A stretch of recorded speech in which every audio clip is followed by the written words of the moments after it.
Assalamualaikum warahmatullahi wabarakatuh. Wa bihi nasta'in ala umuri dunya waddin wa ala alihi wa sahbihi wa man tabi'ahum bi ihsanin ila yaumiddin, amma ba'd. Alhamdulillah, pertamanya dan selamanya marilah sama-sama kita merafakkan kesyukuran kepada Allah Subhanahu wa taala kerana pada petang ni kita dipertemukan lagi oleh Allah Subhanahu wa taala, diberi muwafaqah, diberi perkenan untuk kita bersama dan untuk sama-sama kita membincangkan huruf hijaiyah. Dan hari ini insya-Allah jika berkesempatan kita akan bincang dua huruf lah, huruf dha dengan huruf ain. Okey, huruf dha dan huruf ain. Okey. Tuan-tuan dan puan-puan yang dirahmati Allah Subhanahu wa taala sekalian, ahlan wa sahlan wa marhaban bikum. Ustazah Khamisah, Ustazah Jai, Abang Kamsani, Dr. Zul, Ustaz Afif Wan Zubaidi, Ustaz Harun Din, Ustazah Mawar Berduri, Haji Zam, Ustazah Salmiah, Ustazah Nadia, Ustazah Rohayati, ahlan wa sahlan wa marhaban bikum, dan waalaikumsalam warahmatullahi wabarakatuh. Okey. Alhamdulillah, petang ni kita diberi kesempatan. Dan sebelum kita mula dan sebelum kita pergi lebih jauh, saya nak tahu adakah suara saya, gambar saya clear ataupun tidak, audio, video clear ataupun tidak. Minta tolong komen dulu untuk kita licinkan lagi perjalanan kelas kita pada petang ni lah. Okey, yang keduanya, tolong saya klik button share untuk sama-sama kita berkongsi dengan sahabat kita di luar sana tentang kewujudan kita pada petang ni lah. Okey, minta tolong share.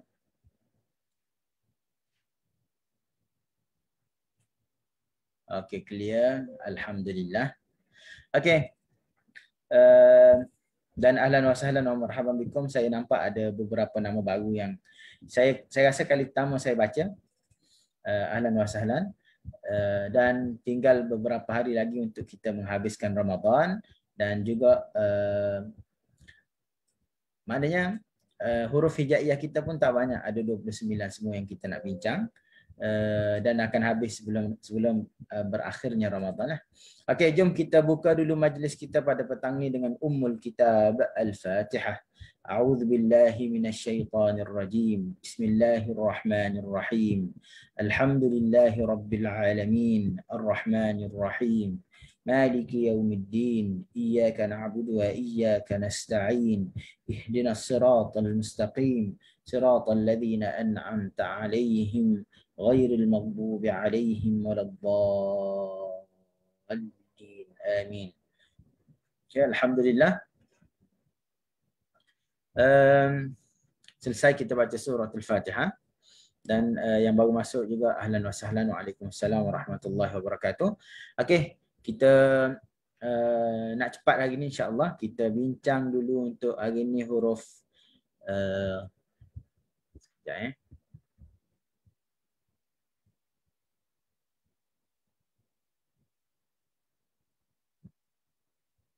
Kenapa tak masuk? Sekejap.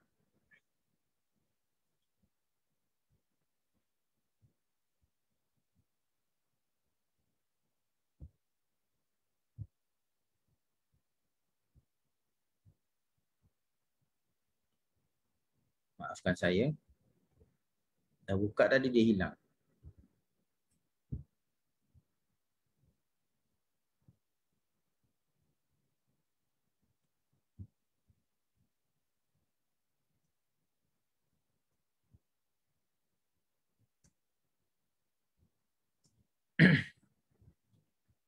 Okey. Gambar dan suara jelas. Terima kasih.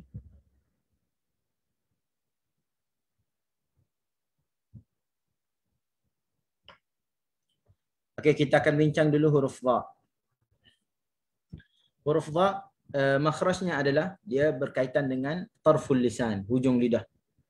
Tarful lisan, hujung lidah. Dengan hujung gigi atas. Hujung lidah dengan hujung gigi atas. Lithatis thanayal ulya. Hujung lidah dengan hujung gigi atas. Maknanya apabila kita nak sebut huruf dha, hujung lidah kita mesti diletakkan di hujung gigi atas. Av, dha, dha. Okey, hujung lidah mesti menyentuh hujung gigi atas, dan sekadar mana sekadar dia keluar tu sekadar kita boleh gigit kalau kita nak gigit. Okey, dha. Okey. Dan ketika mana menyebut huruf dha ni akan berlaku pangkal lidah dan hujung lidah. Pangkal lidah dan hujung lidah. Sekejap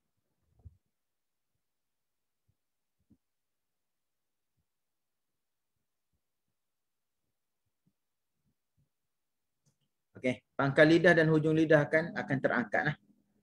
Pangkal lidah dan hujung lidah terangkat. Kenapa? Kerana huruf dha dia bersifat dengan sifat itba' dan isti'la. Masa nak sebut tu hujung lidah letak di gigi. Hujung lidah dia letakkan di gigi atas. Bila sebut dia telah larilah daripada makhrajnya. Dha. Kerana kita buka dia lari.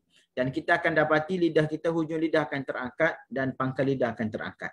Menyebabkan ada taqa'ur fil lisan, ada lekukan di tengah lidah lah. Okey, dan ianya tergolong dalam huruf yang tebal, 4 yang tebal dan berada pada ranking yang keempat. Huruf ta, huruf dha, huruf ta, huruf dha, huruf sad dan huruf dha yang terakhir. Okey. Yang ni kelompok huruf yang paling tebal. Okey. Kelompok huruf yang paling tebal. Paling tebal adalah huruf ta, lepas tu huruf dha, huruf sad dan huruf dha. Hari ini kita bincang huruf dha. Makhrajnya hujung lidah di hujung gigi atas dan berlaku hujung lidah terangkat dan pangkal lidah juga terangkat. Okey. Selesai. Kita ke sifat dia pula.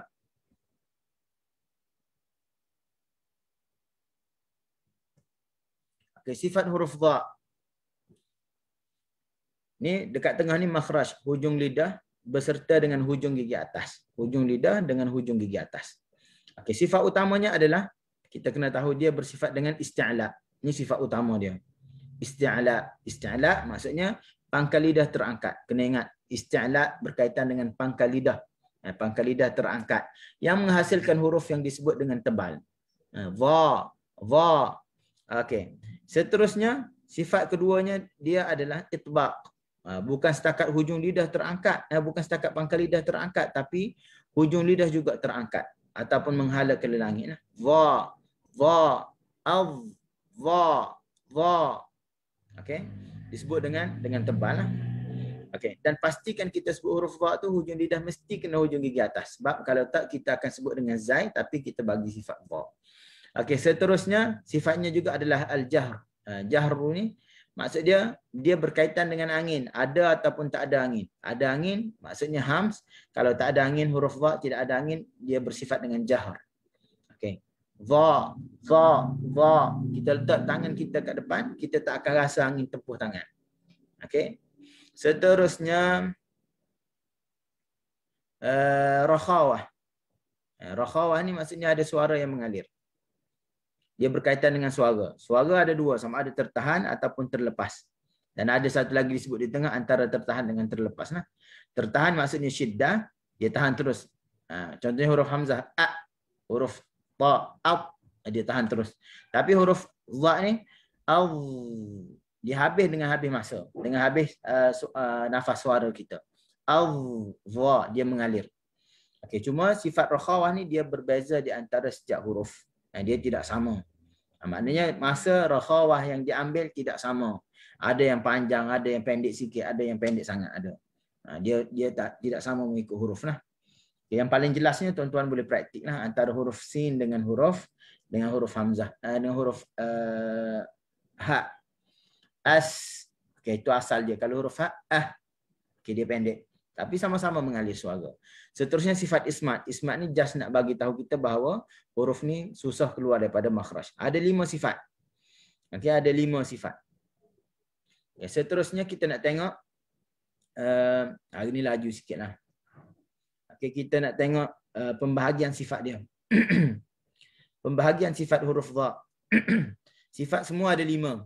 Okey, huruf dha hujung lidah beserta dengan hujung gigi atas.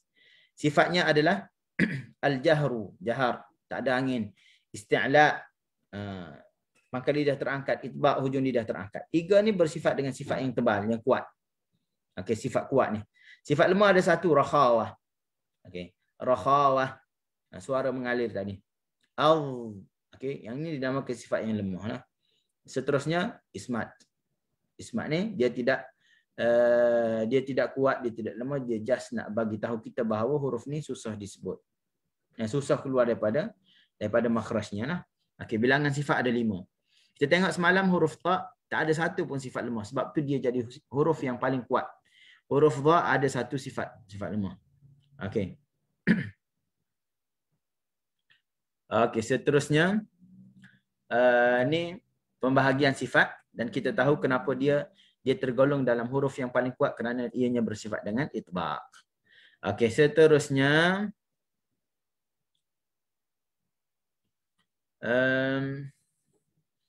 kita nak tengok dari sudut praktikal sebutan huruf dha lah. Okey, pertama sekali huruf dha ni ramai yang sebut dengan hujung lidah berada di dalam mulut. Tak kena dengan hujung gigi atas. Lalu disebut za, minaz-zalimin, minaz-zalimin. Okey, pertama yang ketaranya kita salah daripada makhraj. Okey, kita silap keluar daripada rumah. Yang sepatutnya hujung lidah diletakkan di hujung gigi atas tapi kita letak kat dalam. Satu. Yang keduanya, bila kita sebut zalimin ni, dia datangkan sifat safir yang tidak ada pada huruf dha.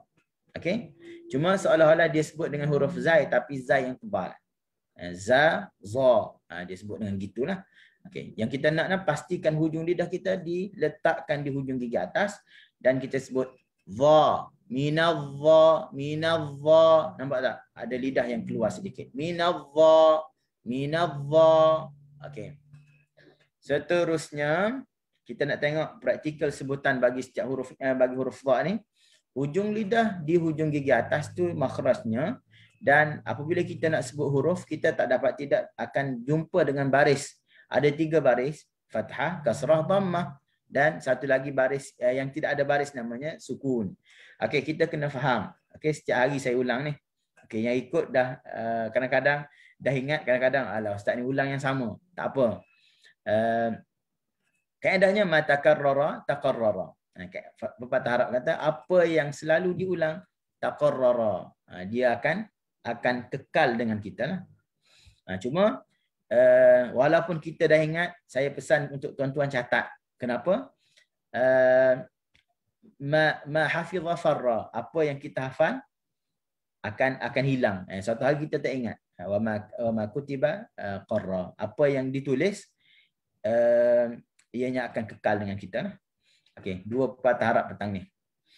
Okey, seterusnya bila sebut huruf fathah, fathah maksudnya fathus syafatain, buka mulut. Okey, cuma huruf ta ni adalah huruf isti'la dan itbaq. Okey, maka kita sebut dengan sebutan yang kita kena buka mulut dengan bukaan yang luas lah.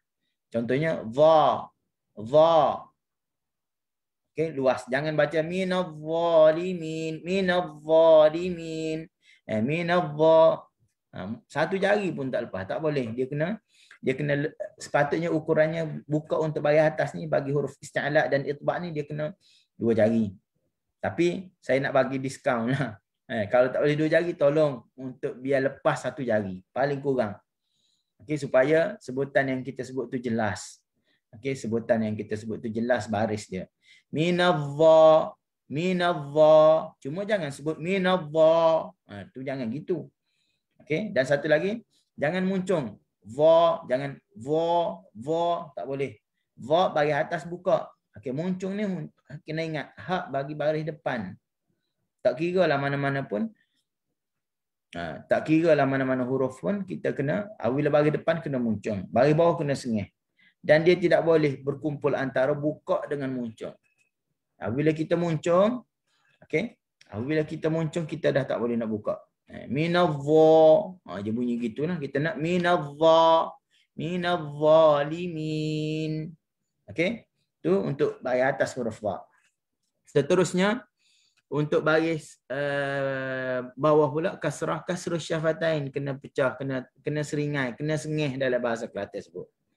Okey, sengih maksudnya apa? Bukan bukan muncung dulu, sengih. Okey, sengih. Dhi. Sengih ni maksudnya kita tarik ke belakang. Okey, dhilala. Okey. Dhi kena tarik. Jangan muncung dulu baru tarik, jangan. Okey, ada orang saya perasan Dia baca Fatihah, sirata. Kenapa muncung? Sebab dia kata kita nak datangkan sifat tebal yang ada pada huruf dha. Lepas tu sengih tu kenapa? Sengih tu sebab dia baris bawah. Dia datangkan keduanya. Sebenarnya tidak, salah faham. Okey, salah faham. Yang sepatutnya kita tak perlu muncung hak untuk baris depan. Muncung hak untuk baris depan. Baris bawah kita perlu sengih saja. Si ataupun zi. Jangan muncung baru tarik. Okey, satu lagi, kenapa kita tidak kita mengatakan huruf tebal ni bukan kena muncung? Kerana yang tebal tu bukan datang daripada muncung, tapi ianya datang daripada pangkal lidah yang terangkat. Okey, yang terangkat. Okey, seterusnya baris depan zu kena muncung lah. Zu. Baris atas, baris bawah dengan baris depan kita dah tak perlu ukur luas. Tak. Sebab dia terikat dengan sengih bagi baris bawah, muncung baris depan. Cuma pastikan saluran suara dia dapat keluar dengan baik. Zu. Jangan zu. Okey, jangan bunyi gitu. Nak zu. Okey.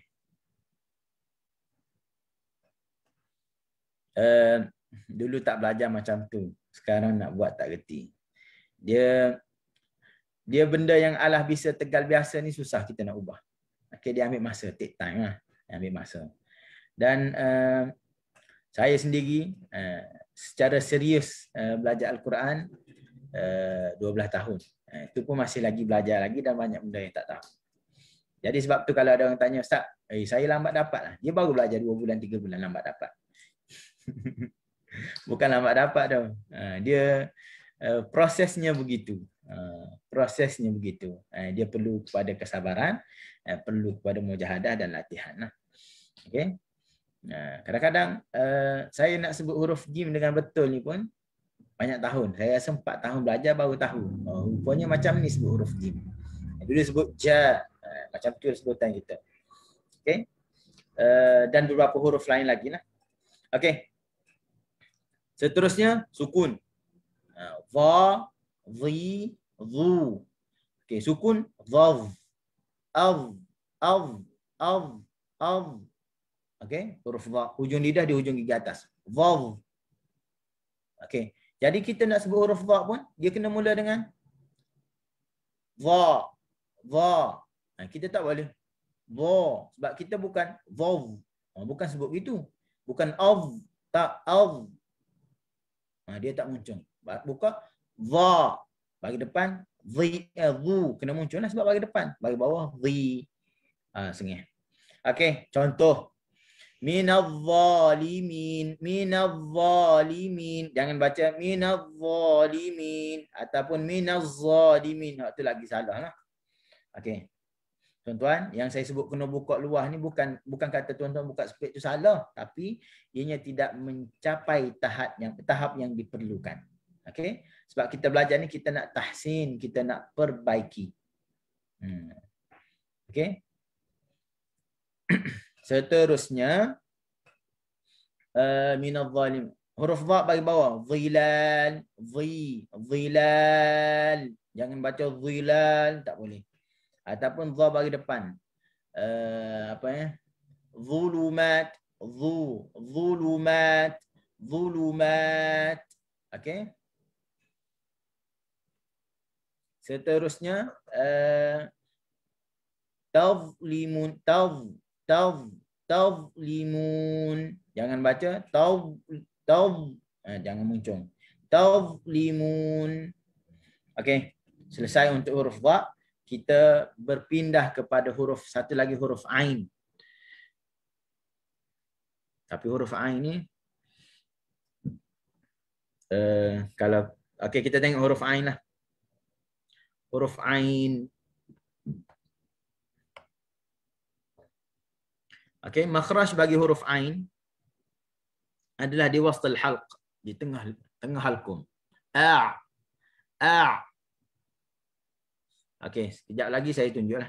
Okey, huruf ain halqum tengah. Okey. Dia berada di halqum tengah. Dia tidak akan melalui hidung. Ni yang perlu kita tekankanlah. Huruf ain tidak melalui hidung. Huruf Ain tidak melalui hidung. Dan antara huruf yang susah kita nak jumpa rumah dia adalah huruf Ain. Yang susah nak jumpa rumah. Huruf Jim yang kita selalu tersalah rumah. Kita boleh jumpa tapi kita tersalah sebut huruf Jim. Tapi huruf Ain adalah huruf yang susah untuk kita jumpa rumah dia, dan saya boleh bila saya dengar orang baca, saya kata boleh kata ni betul, ni salah. Cuma kita nak guide secara betul untuk sebut huruf Ain ni susah. Okey, yang banyaknya akan baca melalui hidung. Kita nak okey. Seterusnya huruf Ain wastul halq, tengah halqum. Maknanya dia tidak berkaitan dengan gigi, tidak berkaitan dengan lidah. Cuma sebutlah huruf apa pun, dia berkaitan dengan lidah juga. Pangkal lidah sama ada terletak ataupun naik, ataupun hujung lidah mendatar ataupun hujung lidah menaik. Okey, yang ni akan ada lah. Yang lain tidak. Dia tidak menyentuh. Okey, tapi dia efek ataupun kesan daripada sebutan huruf Ain ni, kita akan nampak pangkal lidah kita akan terletak. Ni gambar dah ada ni. Hujung lidah kita mendatar. Okey, jangan jangan. Okay, tuan-tuan boleh buat kat rumah, naik ke hidung. Salah. Jangan naik ke hidung. Buka. Kita kena buka mulut untuk sebut huruf Ain ni. Okey.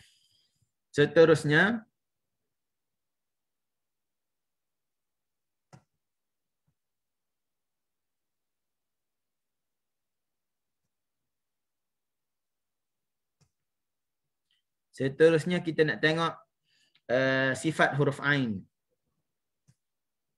Sifat huruf Ain halqum tengah. Halqum tengah. Okey, dia bersifat dengan pangkal lidah terletak. Istifal. Okey, ini sifat dia. Istifal. Istifal, pangkal lidah terletak. Tawassut. Sebab tu kita tak boleh baca tak boleh. Sebab dia dia ambil masa untuk sampai ke makhrajnya. Na'mal, na'budu. Jangan baca na'budu wa iyyaka nasta'in. Na'malu tak boleh. A'bud tak boleh. Kena okey. Seterusnya dia jahar. Al-jahru ni dia tidak ada angin. Tak ada angin. Itu dah sebut jangan ada angin. Sebut ada angin salah lah. Okey, bersifat dengan infitah, hujung lidah kita mendatar. Okey. Seterusnya ismat. Okey, huruf ni susah untuk keluar daripada makhrajnya. Okey.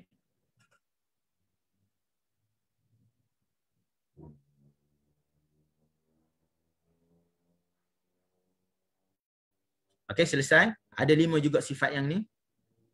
Dan pembahagian sifat dianya, sifat lemah dia ada istifal dengan infitah. Tawassut. Okey.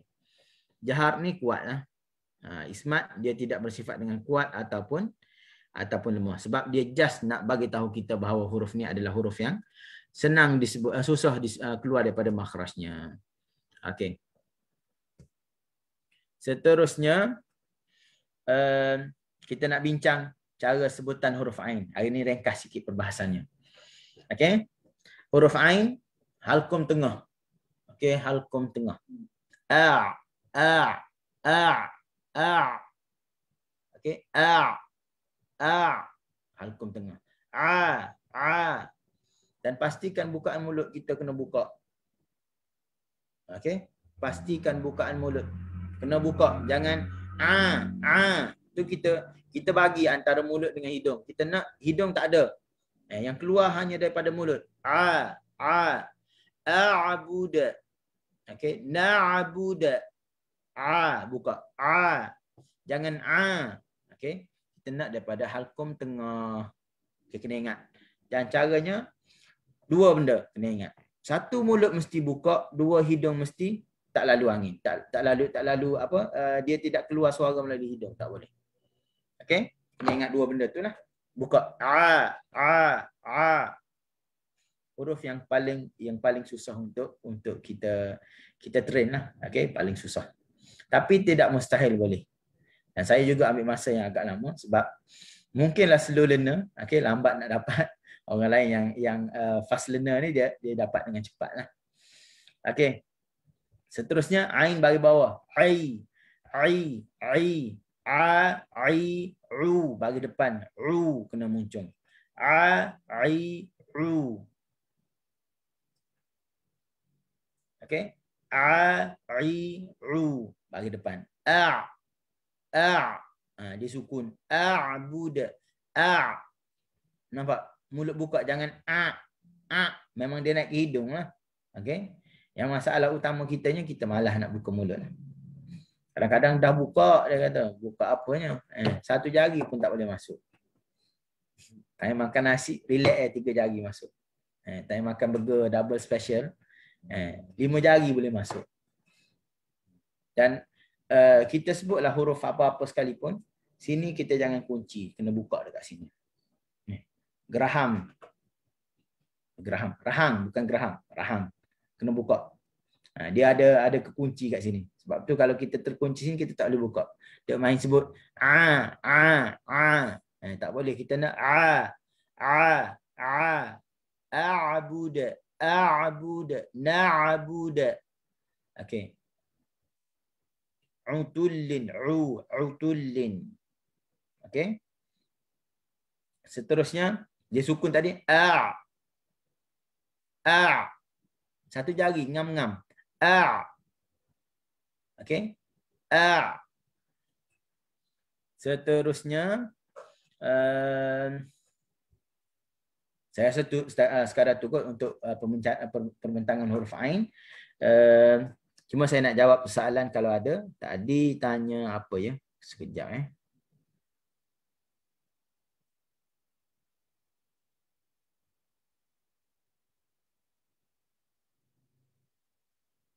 Apa soalan dia tadi? Bukan beza. Okey, beza antara huruf dha dengan huruf ain. Okey, kita tahu bahawa huruf dha adalah hujung lidah dengan hujung gigi atas. Huruf dzal pun sama, hujung lidah dengan hujung gigi atas. Dia beza kat mana ni? Dia sama-sama jahar. Dha, dia sama-sama jahar, tidak ada angin.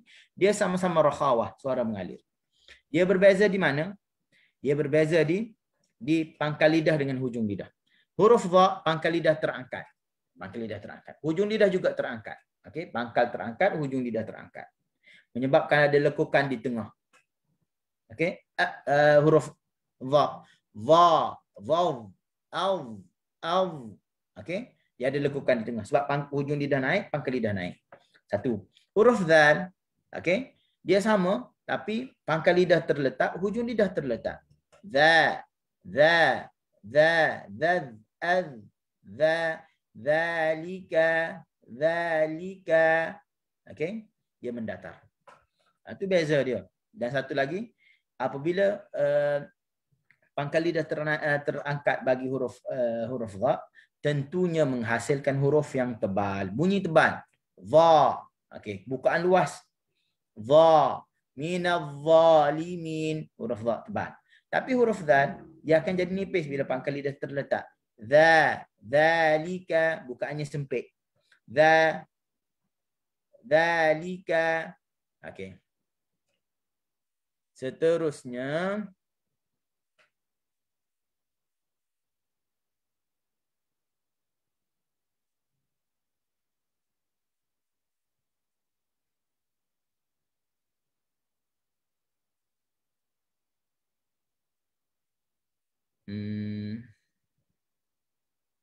sama-sama. Macam mana tips untuk sebut betul huruf ain berganda yang dekat-dekat dengan berlainan baris?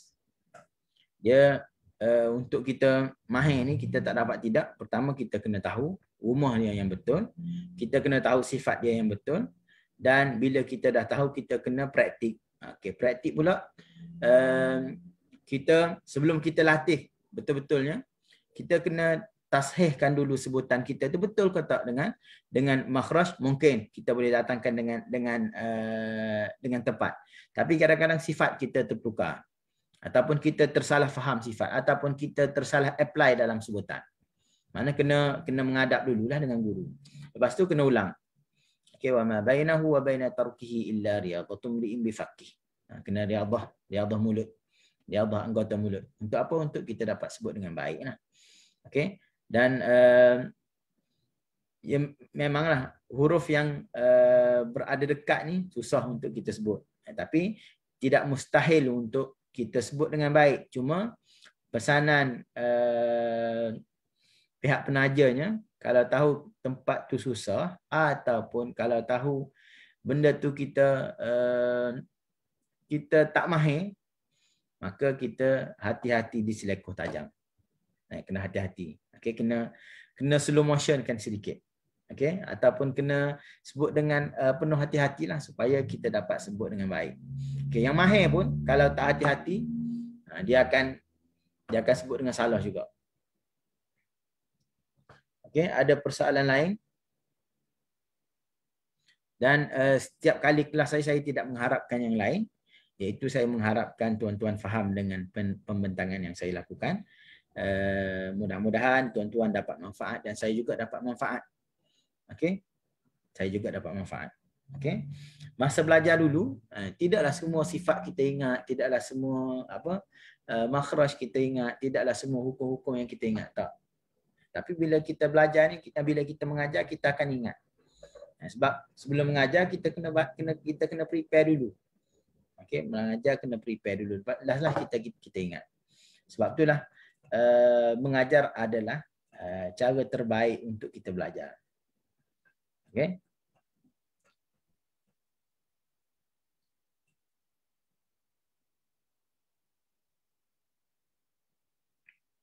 Kena menghadap dengan guru, nampaknya kita kena. Dia sekarang ni tak datang pun tak apa. Video call tu macam ada kat depan lah. Kadang-kadang lagi jelas daripada ada kat depan. Setengah-setengah kalau ada kat depan tak tengok pun, tak tengok mulut kan. Tapi kalau dalam skrin ni tengok juga. Sangat jelas, alhamdulillah. Okey. Dan selamat berpuasa. Insya-Allah. Taqabbalallahu minna wa minkum salihal a'mal. Okey, tak ada soalan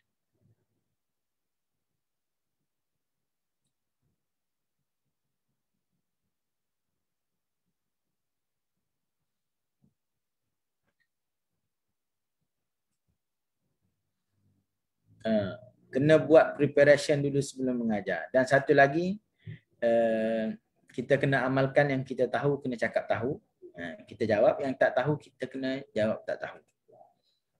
Kena elak daripada kita pandai-pandai untuk menjawab. Okay? Kita jawab tak tahu lebih senang. Ataupun kalau tak nak jawab tak tahu, kita jawab lain kali. Jawab lain kali. Kalau tak nak sebut tak tahu, jawab lain kali. Kalau kita tak yakin ke, kita jawab lain kali. Sebab lebih senang kita tangguh daripada kita, saya nak buat pembetulan. Yang saya cakap semalam tersalah. Sekian. Tak syok. Okay? Kadang-kadang yang dengar semalam tu, hari ni tak dengar pun.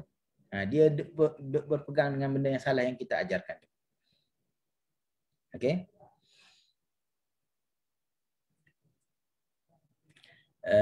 Sekarang telah dulu untuk petang ni, insya-Allah kita jumpa esok hari. Esok kita akan bincang 2 huruf juga. Dan hari ininya saya agak rushing sedikit sebab saya ada janji dengan SMITI, Sekolah Menengah Integrasi Islam di Pasir Putih, untuk saya sampaikan wakaf buku tajwid, syarah matan al-muqaddimah al-jazariyah yang ada tuan-tuan dan perempuan wakafkan sempena Ramadan ni. Saya akan sampaikan kejap lagi, janji dalam pukul 3.45 di sana. Itu kali pertama. Esok ada lagi beberapa sekolah yang kita akan pergilah. فما كان خيرا فهو من عند الله وما كان شرا وضعفا فهو من قلة علمي وضعف نفسي. أقول قولي هذا وأستغفر الله العظيم لي ولكم. والسلام عليكم ورحمة الله وبركاته.